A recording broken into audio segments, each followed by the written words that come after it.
ঝলক আর কার্লো আনচেলত্তির কারিশম্যাটিক কৌশলে ২-০ গোলের জয় পেল ব্রাজিল। ম্যাচ শুরুর আগে এস্তেভাও প্রতি ম্যাচের মতোই হাতে নিয়ে এসেছিলেন তার ধর্মগ্রন্থ, যেটা তিনি প্রায় সব ম্যাচের আগেই নিয়ে আসেন।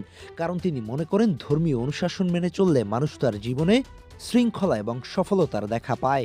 ম্যাচে তার প্রমাণও পাওয়া গেল। ম্যাচের শুরু থেকে বাম প্রান্তে ভিনি, ডানে এস্তেভাও আর মাঝখানে রদ্রিগো, এই তিনজন মিলে চেপে ধরেন সাদিও মানের দল সেনেগালকে। একের পর এক আক্রমণে পাগল বানাই ছাড়েন আফ্রিকান এই সিংহদের। রেজাল্টও আসতে সময় লাগে না। ম্যাচের ২৮তম মিনিটে ডান প্রান্ত থেকে বল নিয়ে সেনেগালের আক্রমণ ভাগে ক্ষিপ্ত বাঘের মতো হামলে পড়েন ব্রাজিলিয়ান সেন্সেশন এস্তেভাও উইলিয়ান। তারপর এক বুলেট গতির শটে গোল করে ব্রাজিল দলকে এনে দেন প্রথম লিড।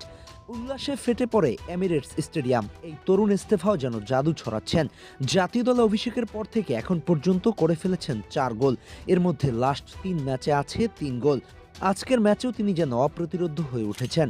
আক্রমণ করেন, আবার নিচে নেমে এসেও ডিফেন্সেও সাহায্য করেন। সব মিলিয়ে নেক্সট ওয়ার্ল্ড কাপে এস্তেভাও হতে পারেন আনচেলত্তির তুরুপের তাস। তার প্রমাণ পাওয়া যায় আনচেলত্তি যখন তাকে সাব করান, তখন বলতে গেলে পুরো স্টেডিয়াম দাঁড়িয়ে তাকে করতালি দিতে থাকে।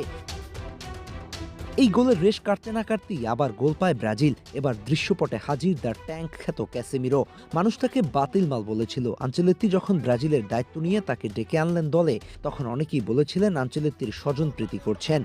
কিন্তু ক্যাসেমিরো যেন চোখে আঙুল দিয়ে দেখিয়ে দিলেন কেন তিনি ডন কার্লোর অটো চয়েস। ম্যাচের ৩৫তম মিনিটে রদ্রিগোর অ্যাসিস্টে ডিফেন্ডারদের বোকা বানিয়ে যেভাবে বলটা জালে জড়ালেন, দেখে সবার মাথায় হাত। সেনেগালের ডিফেন্ডাররা ভেবেছিল তারা ক্যাসিমিরোকে অফসাইডের ফাঁদে ফেলে দিতে পেরেছেন।